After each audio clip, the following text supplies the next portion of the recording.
Bienvenue à Voix de l'innovation, une émission podcast de Équité où nous explorons les idées qui façonnent les passionnés du développement logiciel sur mesure. Je suis Romain Rosvik et aujourd'hui nous allons rencontrer des personnes extraordinaires dont leur passion a transformé leur manière de travailler et d'innover. C'est parti pour l'épisode numéro 1 pour l'équité. Parfait. Tiens, je te laisse le micro. C'est ton premier clap ? Ouais. Ouais. Et alors, ça fait quoi ? Ah, c'est impressionnant. C'est impressionnant, c'est ça fait cool. quelque chose ? Plaisir. Bon, merci d'avoir accepté l'invitation. Nous sommes donc au salon de l'Agile Nantes et donc c'est notre première rencontre, c'est la première fois que nous tournons aussi ici. Ouais. Tu fais quoi ici ? Qu'est-ce que je fais Alors non, pas complètement. Pas complètement ? J'étais venu en visiteur Ok. l'année dernière. L'année dernière ? Donc pour le groupe La Poste. D'accord. Parce qu'on s'est dit, il y a quand même un événement intéressant, important sur Nantes, année après année, autour de l'agilité. Oui. On en fait beaucoup. Donc on va aller voir un peu ce qui se passe et ce qui se dit. On a trouvé ça vraiment super. Et cette année, donc du coup, on est sponsor. D'accord. De C'est la l'événement. première fois que vous êtes sponsor. C'est la première année qu'on est sponsor. D'accord. Et donc, on a un joli stand. Et donc, ça permet de montrer tout ce qu'on fait à la Poste sur les métiers de l'informatique et l'agilité en particulier. D'accord. On fait ça depuis de nombreuses années. Ouais. Et peut-être que c'est pas assez connu. Donc, Pas du tout en fait. on est là pour en montrer notre marque employeur, tout ce qu'on fait, parce qu'on est très nombreux à travailler sur ces sujets-là, quoi. Vous êtes combien à peu près ? Alors, si on prend Nantes, on est dans un même bâtiment, ça s'appelle la Maison de l'Innovation, D'accord. qui a été créée il y a 1 an. Ok. On est 1200. Ah oui. 1200 postiers, donc informaticiens avec tous les métiers qu'on peut imaginer, de la chefferie de projet, développement, expertise, agilité, Scrum, voilà. À fond dedans quoi, À en fait. fond, ouais. Ok. Et donc on a plusieurs DSI, direction système d'information, une pour la banque, une pour, on va dire, tout ce qui est autour des bureaux de poste, les points de contact, D'accord. une autre pour nos propres besoins aussi internes, en termes d'outillage. D'accord. Donc tout le monde est rassemblé dans un même bâtiment pour créer de la cohésion, de la synergie et voilà, ça fait des beaux projets transverses. Et toi André, ça fait depuis que tu es tombé dans la marmite que tu es à la Poste ou t'as commencé par quoi ? Alors non, et très longtemps, Très longtemps, bon bah. il était une fois. Non, j'ai fait des études, on va dire scientifiques à la base. Ouais. Donc Ou ça sur Nantes aussi ? Pas du tout Pas sur du tout. Nantes, non. Alors moi à la base je suis honfleurais. Oui, d'accord, ok. J'ai fait une petite migration de l'autre côté de l'eau, comme on dit à Honfleur, pour aller au Havre. D'accord. Faire un petit IUT informatique, puis ensuite travailler. C'était ça mon ambition. Et puis après, j'ai pas travaillé très longtemps. En fait, j'ai dû travailler 3 mois. L'entreprise marchait pas très bien. En fait, je savais pas, elle était en train de couler. Donc je me dis, je vais peut-être reprendre des études. D'accord. Donc je suis retourné à l'université à Caen À Caen. pour faire un doctorat informatique du coup, T'as fait un doctorat. Ok. en intelligence artificielle. Et c'était en quelle année ça ? Et ça, c'était entre 97, je dirais, et 2000, voilà, à peu près. Donc déjà en 2000, l'IA, toi, tu connaissais ? Ah oui, c'était déjà... c'est vrai qu'on en parle beaucoup depuis, allez, on va dire 2 ans. Ouais, voilà, c'est ça. Effet C'est ChatGPT, ça. on découvre l'IA. On se dira, dis donc. Mais c'est très bien du coup, parce que pour la science, c'était une matière où on cherchait beaucoup de financement, déjà en 2000. Ça faisait plutôt un petit peu plus peur que, Oui. que rassurer déjà à l'époque. Et puis, c'était pas évident d'avoir les infrastructures pour tester, développer les nouveaux moteurs d'intelligence artificielle. D'accord. Il y avait beaucoup de recherches. Et donc maintenant, avec cette médiatisation, j'imagine qu'ils ont des fonds Un peu plus conséquent. un peu plus conséquents. Donc ça, c'est très bien. Donc oui, voilà, c'était déjà... Ok. Et ta première expérience, c'était quoi ? C'était directement. Tu t'as pas voulu travailler dans un laboratoire en fait ? Non, j'aurais pu. J'aurais pu être maître de conférence, continuer dans la recherche en IA et je souhaitais découvrir autre chose. Ouais. Donc ça, j'en ai plus jamais fait en fait. C'est un comble. J'en ai plus jamais fait. Quand on en parlait, ça faisait plutôt peur en disant quoi ? Intelligence artificielle. Alors c'est quoi ? Ouais.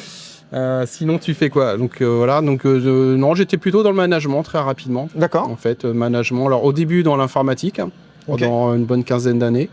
Et puis après, j'ai basculé. Alors quand je suis arrivé à la Poste, parce qu'en fait, j'ai fait pas mal de petites entreprises avant, start-up, etc. Et on peut avoir des parcours très variés. Donc, par exemple, on peut être manager de services techniques, D'accord. pas informatique, mais vraiment technique. Toute la technique à la Poste, le bâtiment, le suivi des véhicules, les ordinateurs, etc., mais au sens matériel. Et je suis passé DRH, par exemple, directeur des ressources humaines Voilà, on m'a fait confiance en disant t'as peut-être le profil, c'est pas typique, mais on va tester. Et, ça a plutôt très bien marché. Ça t'a plu? Ouais, super, pendant Ouais. 3 ans. Donc vraiment l'humain pour le coup au centre, plus que la technique et le matériel. Donc ça change, en fait c'est l'un ou l'autre. Puis après je suis revenu, j'étais directeur d'un quart de la France sur la partie purement technique justement, immobilier, matériel, etc. Et je me suis dit tiens je vais quand même voir un peu ce qu'ils font à la Poste dans l'informatique. J'en avais fait 15 ans avant. Et donc je suis arrivé à la DSI de la BGPN, branche grand public et numérique, il y a 5 ans maintenant. D'accord. 4 ans. Allez, 4 4 ans. Voilà. Tu es toujours là. Et là, j'y suis toujours. Et là, je suis entre les deux, du coup. C'est un mix entre ressources humaines et informatique. Ok. Donc, je suis responsable d'un centre de compétences. Les centres de compétences, en fait, c'est vraiment le management matriciel. On a des managers qui se concentrent sur l'opérationnel, le delivery, les projets, et des managers qui se concentrent plus sur la personne, le collaborateur, ses compétences. Comment on va le développer, comment on va l'aider à changer de mission, à être satisfait de son travail et à s'épanouir dans son travail au quotidien. Voilà. Donc tu as un accompagnement fort avec toutes les personnes qui sont dans le service. Oui. Je dis ça parce que c'est quand même assez rare. Moi j'ai aussi quelques clients où, pas plus tard que la semaine dernière, le DRH disait le bien-être des salariés, c'est pas la priorité du groupe. Tu vois l'antinomie ? Alors, c'est pas tout à fait ce qu'on dit, effectivement. Voilà. Ouais, là, j'imagine bien. Quel est le nom de cette entreprise ? Non, vaut mieux pas. Non. Non, mais non, du coup, non, on est vraiment focus sur ça. On est un peu les ressources humaines, on va dire, étendues. Ouais, d'accord. Et pour être au plus proche de chaque collaborateur. Donc, on a 220 personnes. Moi, j'ai 6, on va dire, des coachs, finalement. On a plus un rôle de coaching, de proximité où tous les mois, on fait des points avec chaque collaborateur pour comment ça va, ta mission, comment ça se passe, est-ce que ce qu'on avait prévu en termes de développement, de compétences, ça avance correctement, est-ce qu'il y a des blocages, etc. Est-ce que tu as envie de changer de mission? Si c'est le cas, on va t'aider à changer de mission au sein de notre entité pour être facilitateur, quoi. Super. Donc on est vraiment axé bienveillance et suivi des collabs, quoi. Ouais, c'est ce que je comprends, ça Voilà. fait plaisir à entendre. Ben ouais, c'est un super boulot. Ouais, tu m'étonnes. Donc, ça fait combien de temps que tu es sur le marché du travail? Donc, si tu as fini tes études en 2000, c'est 25 ans. Ouais, c'est ça, ouais, même avant, puisque en fait, j'ai travaillé en même temps que je faisais mes études. Donc, ok. Mais toujours aussi dans la tech ou pas? Dans la tech, ouais. Ouais, aussi. Ouais. Dans une start-up, on a monté une start-up pendant 3 ans. Je suis reparti de la start-up. Et c'était quoi les technos à l'époque? En fait, en revenant dans le domaine, je me dis que ça a bougé, mais pas tant que ça. Hein. D'accord. On bossait déjà avec du C#, on avait déjà du Java. Nous, ce qu'on développait dans la startup, c'était en full Java. D'accord. Et moi, je m'occupais de la partie intégration du progiciel dans les différents systèmes d'information de nos clients.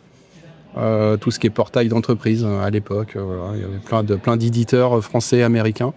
Donc, on avait une extension aux États-Unis là-bas. Mais voilà, les technos, les modes de programmation, alors ça a un peu bougé, je dirais. Voilà, on ne parlait pas de safe à l'époque. Sûr, oui. Il y avait d'autres, on commençait un peu à parler déjà de Spotify, je pense. Mais on n'était pas vraiment dans ces choses-là. Par contre, en termes de modélisation, de programmation, je pense que ça n'a pas forcément beaucoup évolué. On a beaucoup plus d'outils d'aide maintenant pour aller beaucoup plus vite, ça c'est clair. Et là, l'IA peut avoir aussi son rôle à jouer. On parle beaucoup d'IA générative et là, il y a sûrement... on utilise, tous les devs, soit chez eux, soit au boulot quand c'est autorisé, ils utilisent.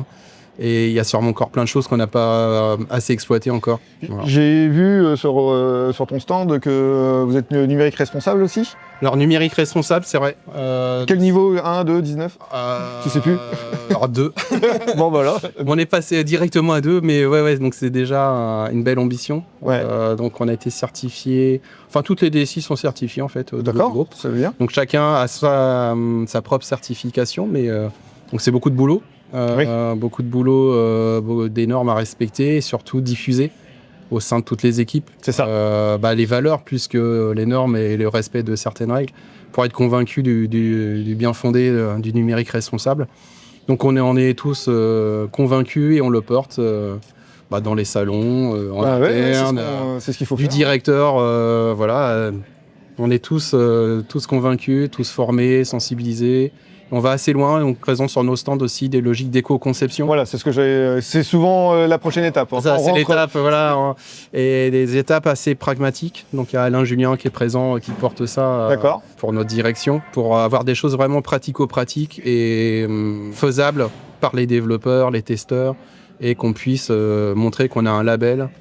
Donc ça vaut pour l'éco-conception, l'accessibilité numérique. Ouais, Il vous en parlerait mieux que moi. Ouais, je vais le voir tout à l'heure. Vous avez fait l'audit de vos sites pour l'accessibilité? On est en cours. Vous êtes en cours? Il y en a qui ont été faits, d'autres qui sont en cours. Et gros boulot là. Gros boulot, hein, c'est assez long. Hein. On a pas mal d'applications. Là, je crois que 300 sur juste notre périmètre. Donc, c'est pas toute la poste, c'est un petit périmètre par rapport à tout le groupe. Donc il y a un boulot énorme. Et un peu de travail. Okay. C'est clair.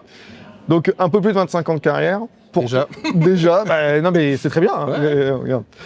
Quel est le plus grand défi que tu as dû surmonter pendant ces 25 dernières années?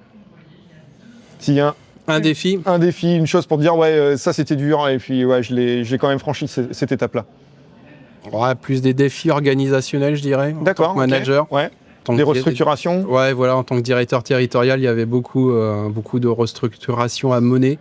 Ça a duré, j'ai fait ça pendant 10 ans à peu près. Ah oui, d'accord. Mais la fierté de tout ça, c'est que au niveau humain, voilà, on a toujours été, on va dire, très respectueux de l'humain et tout le monde a toujours eu un travail à un moment donné pendant 10 ans, malgré des restructurations, puis on va dire de l'optimisation de performance, de charge, etc. Et ça, c'est une vraie fierté que tout le monde ait toujours eu un boulot. C'est-à-dire que quelqu'un part à la retraite ou on va s'arranger pour effectivement peut-être pas recruter, mais on gère le travail, la charge de travail sur l'ensemble des personnes, en optimisant et en évitant que l'humain soit impacté. Ouais, voilà, c'est ça. Surtout ça.